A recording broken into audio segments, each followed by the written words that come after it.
Welcome dear students, आप सभी का स्वागत है बोर्ड एग्जाम्स यूट्यूब चैनल पर। तो डियर स्टूडेंट्स, इस वीडियो में हम करने वाले हैं कक्षा 7वीं विषय सामाजिक विज्ञान अर्धवार्षिक परीक्षा 2024-25 21 दिसंबर यानी कि आज का आपका पेपर हम करने वाले हैं, जो आज होने वाला है। तो इस वीडियो को आपको एंड तक वॉच करके जाना है ताकि आप परीक्षा में 60/60 स्कोर कर पाएँ। चलिए शुरू करते हैं बिना किसी टाइम को वेस्ट किए। अगर आपने हमारे यूट्यूब चैनल को अभी तक सब्सक्राइब नहीं किया है तो आप हमारे यूट्यूब चैनल को सब्सक्राइब कर लीजिए ताकि ऐसे ही वीडियोस की नोटिफिकेशन आपको मिलती रहे। पूर्णांक आपका 60 नंबर का पेपर रहने वाला है, समय आपको 2.5 घंटे का मिलने वाला है। चलिए देखते हैं। प्रश्न क्रमांक 1 से प्रश्न क्रमांक 5 तक आते हैं आपके बहुविकल्पीय प्रश्न, जिनके लिए निर्देश दे रखा है कि सही विकल्प चुनकर उत्तर लिखिए। प्रत्येक प्रश्न के लिए 1 अंक निर्धारित है। ठीक है। प्रश्न क्रमांक 1 है आपका, किसानों की बस्तियों को कहा जाता है। तो आपका ए ऑप्शन है घर, बी ऑप्शन है आपका मोहल्ला, सी ऑप्शन है आपका उर और डी ऑप्शन है आपका गांव। तो प्रश्न क्रमांक 1 का आपका सही उत्तर क्या हो जाएगा? उर, यानी कि सी ऑप्शन आपका इस क्वेश्चन का सही उत्तर हो जाएगा।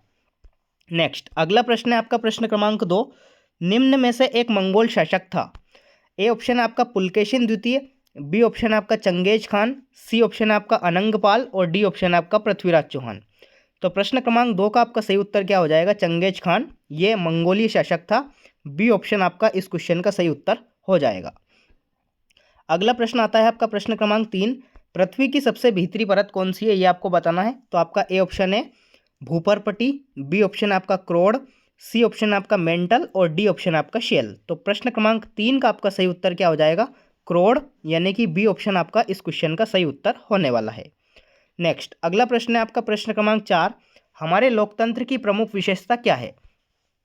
तो ए ऑप्शन है आपका भेदभाव, बी ऑप्शन है आपका समानता, सी ऑप्शन है आपका जातिवाद और डी ऑप्शन है आपका निरंकुशता। तो प्रश्न क्रमांक 4 का आपका सही उत्तर क्या हो जाएगा? समानता, यानी कि बी ऑप्शन आपका इस क्वेश्चन का सही उत्तर रहने वाला है।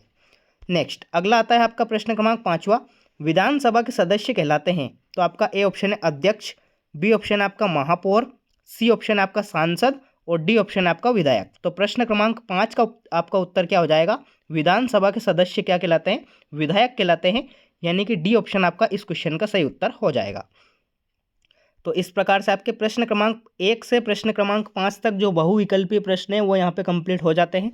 अगला प्रश्न आता है आपका प्रश्न क्रमांक 6 से प्रश्न क्रमांक 10 तक रिक्त स्थान की पूर्ति आपको करना है। प्रत्येक प्रश्न के लिए 1 अंक निर्धारित है। चलिए देखते हैं। प्रश्न क्रमांक 6 आपका, कावेरी डेल्टा में रिक्त स्थान नाम से प्रसिद्ध एक छोटे से मुखिया परिवार की सत्ता थी। तो इस क्वेश्चन का आपका राइट आंसर आने वाला है मुट्टरियार। क्या आने वाला है? मुट्टरियार। इस प्रकार से आपको इसका राइट आंसर लिखना है मुट्टरियार।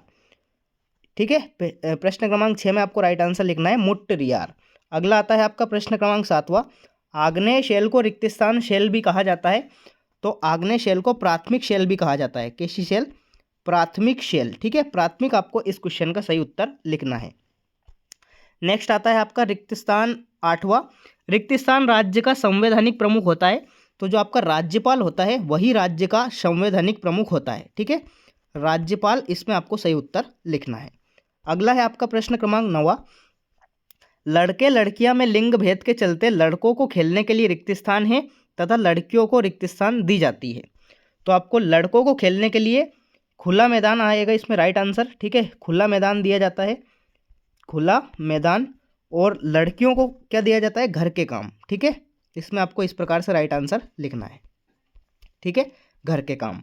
अगला आता है आपका प्रश्न क्रमांक 10वां, भारत में रिक्त स्थान वर्ष के अंतराल में जनगणना होती है। तो भारत में 10 वर्ष के अंतराल पर जनगणना होती है। तो आपको 10 वर्ष इस क्वेश्चन का सही उत्तर लिखना है। तो इस प्रकार से आपके प्रश्न क्रमांक 6 से प्रश्न क्रमांक 10 तक जो रिक्त स्थान पूछे गए हैं वो यहाँ पे कंप्लीट हो जाते हैं। अगला प्रश्न देखते हैं।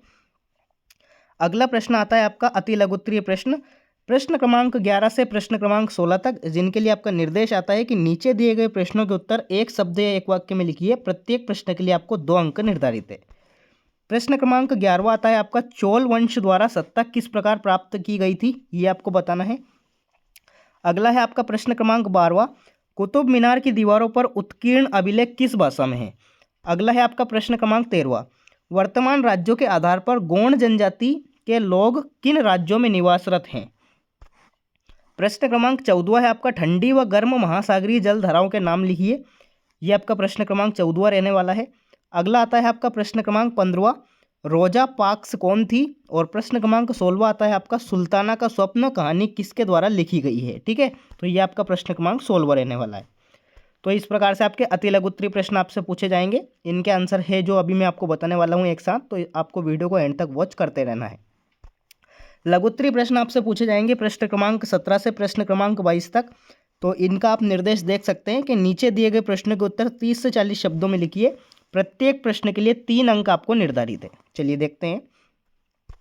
प्रश्न क्रमांक 17 है आपका, मुगल प्रशासन में जमींदारों की क्या क्या भूमिकाएं होती थी। प्रश्न क्रमांक 18 है आपका, रानी दुर्गावती को गढ़कंटका की बागडोर क्यों संभालनी पड़ी। प्रश्न क्रमांक 18 ये हो जाएगा। अगला है आपका प्रश्न क्रमांक 19वां, मानव अपने पर्यावरण में किस प्रकार परिवर्तन कर रहे हैं। प्रश्न क्रमांक 19वां ये हो जाएगा। नेक्स्ट है आपका प्रश्न क्रमांक 20वां, सेल किसे कहते हैं, शेलों के प्रकार लिखिए। प्रश्न क्रमांक 21वां है आपका, सरकार द्वारा नागरिकों से टैक्स क्यों लिया जाता है, ये आपको बताना है। और 22वां प्रश्न है आपका, प्रेस वार्ता से क्या से है। ठीक है, तो इस प्रकार के आपके लघु उत्तरीय प्रश्न हो जाएंगे प्रश्न क्रमांक 17 से प्रश्न क्रमांक 22 तक। चलिए अब प्रश्न क्रमांक जो आपके अति लघु उत्तरीय प्रश्न थे 11 से 16 तक, और जो लघु उत्तरीय प्रश्न हैं 17 से 22 तक, इन सभी के उत्तर अपन देख लेते हैं। तो प्रश्न क्रमांक 11वें का उत्तर जो है वो आपकी स्क्रीन पर है। चोल वंश को सत्ता कैसे प्राप्त हुई थी, तो इन्होंने पल्लवों को हराया था, इस प्रकार से इनको सत्ता प्राप्त हुई थी। तो ये आप देख सकते हैं प्रश्न क्रमांक 11वें का उत्तर। अगला है आपका प्रश्न क्रमांक 12वें का उत्तर, कुतुब मीनार पर जो शिलालेख लिखे गए हैं वो कौन सी भाषा में है, तो वो अरबी भाषा में है। इस प्रकार से आपको इसका उत्तर लिखना है प्रश्न क्रमांक 12वें का। अगला आता है आपका प्रश्न क्रमांक 13वें का उत्तर, गौड़ जनजाति के लोग किन राज्यों में रहते हैं, तो आंध्र प्रदेश, बिहार, छत्तीसगढ़, गुजरात, झारखंड, मध्य प्रदेश, महाराष्ट्र, ओडिशा, तेलंगाना, उत्तर प्रदेश, इन सभी राज्यों में गौड़ जनजाति के लोग रहते हैं। अगला है आपका प्रश्न क्रमांक 14वें का उत्तर, गर्म धाराएं, ठंडी और गर्म महासागरीय धाराओं के कुछ नाम आपको बताने थे। तो ये आपकी ठंडी धाराओं के नाम दे रखें, ये आपकी गर्म धाराओं के नाम दे रखें। ये आपका प्रश्न क्रमांक 14 का उत्तर हो जाएगा। नेक्स्ट अगला है आपका प्रश्न क्रमांक 15वां। तो प्रश्न क्रमांक 15वें का उत्तर आपकी स्क्रीन पर है। ठीक है, रोजा लुई का मैककोली पार्क्स, ये आपकी इसको बारे में बताना था आपको। तो ये प्रश्न क्रमांक 15 का उत्तर हो जाएगा। जल्दी से इसका स्क्रीनशॉट लेकर आप इनको याद कर लीजिए। नेक्स्ट आता है आपका प्रश्न क्रमांक 16वां, सुल्ताना का सपना कहानी को बेगम रोकेया सखावत हुसैन ने लिखा था। यह कहानी साल 1905 में अंग्रेजी में लिखी गई थी और इसे मद्रास की अंग्रेजी पत्रिका द इंडियन लेडीज़ मैगजीन में प्रकाशित किया गया था। तो ये आपका प्रश्न क्रमांक 16वें का उत्तर हो जाएगा। अति लघु उत्तरीय प्रश्नों के उत्तर समाप्त होते हैं। अब आपके लघु उत्तरीय प्रश्न है प्रश्न क्रमांक 17 से प्रश्न क्रमांक 22 तक, उनके उत्तर आप देख लीजिए। प्रश्न क्रमांक जो 17 है उसका उत्तर आपकी स्क्रीन पर है, तो आप इसको याद कर लीजिए। अगला है आपका प्रश्न क्रमांक 18वें का उत्तर। ठीक है, ये आपका प्रश्न क्रमांक 18वें का उत्तर है, तो आप इसको याद कर लीजिए। प्रश्न 18 का उत्तर ये हो जाएगा। अगला आता है आपका प्रश्न क्रमांक 19वें का उत्तर, खेती करने तथा रहने के लिए भूमि प्राप्त के लिए वनों को काटकर, नदियों पर बांध बनाकर तथा उनके पानी को नहरों द्वारा शुष्क मरुस्थलों में ले जाकर, खनिज प्राप्त करने के लिए खाने खोदकर। प्रश्न क्रमांक 19 का ये उत्तर हो जाएगा। अगला पूछा गया था आपसे प्रश्न क्रमांक 20वां। तो प्रश्न क्रमांक 20वें का उत्तर आपकी स्क्रीन पर है, आप इसको याद कर सकते हैं। ये आपका प्रश्न क्रमांक 20वें का उत्तर हो जाएगा। अगला आता है आपका प्रश्न क्रमांक 21वें का उत्तर, सरकार द्वारा नागरिकों से टैक्स क्यों लिया जाता है। तो प्रश्न क्रमांक 21वें का उत्तर आपकी स्क्रीन पर है, आप जल्दी से इसको याद कर सकते हैं। ठीक है, नेक्स्ट आता है आपका प्रश्न क्रमांक 22वां, प्रेस वार्ता से आपका क्या आशय था। तो प्रेस वार्ता का उद्देश्य विधानसभा में हुई चर्चा की सूचना देना होता है।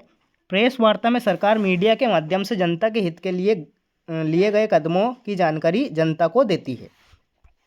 तो इस प्रकार से आपके जो लघु उत्तरीय प्रश्न है प्रश्न 17 से प्रश्न 22 तक, उनके उत्तर भी हो चुके हैं।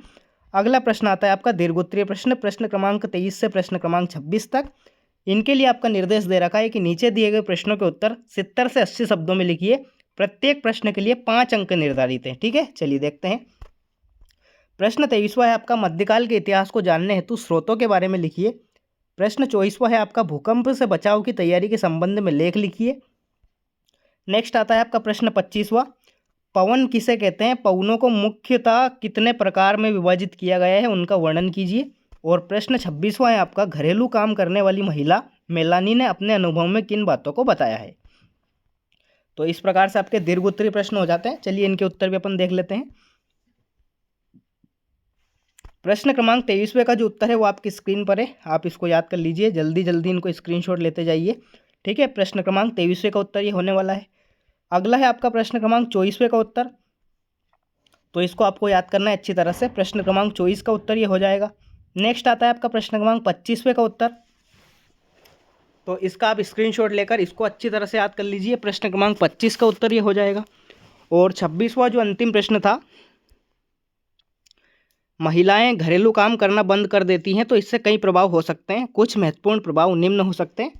तो पहला हो जाएगा आपका आर्थिक स्थिति, दूसरा हो जाएगा आपका जीवन शैली, और तीसरा हो जाएगा आपका व्यक्तित्व विकास। ठीक है, व्यक्तिगत विकास। तो इस प्रकार से आपका प्रश्न क्रमांक 26वें का उत्तर हो जाएगा। तो इस प्रकार से कंप्लीट पेपर विथ सॉल्यूशन मैंने आपको बता दिया है। कक्षा 7वीं विषय सामाजिक विज्ञान 21 दिसंबर को आपका पेपर होने वाला है, यानी कि आज। उसका कंप्लीट पेपर सॉल्यूशन इस वीडियो में हम देख चुके हैं। प्रश्न क्रमांक 1 से प्रश्न क्रमांक 22 तक संपूर्ण उत्तर मैंने आपको बता दिए हैं। और अगर आपको कोई डाउट है तो कमेंट बॉक्स में कमेंट करके ज़रूर बताइए। साथ ही में हमारे यूट्यूब चैनल को आप सब्सक्राइब कर लीजिए, ताकि ऐसे ही वीडियोज़ की नोटिफिकेशन आपको मिलती रहे और आप परीक्षा में अच्छा स्कोर कर पाएँ। मिलते हैं अगले वीडियो में, तब तक के लिए टाटा बाय बाय, जय हिंद, वंदे मातरम।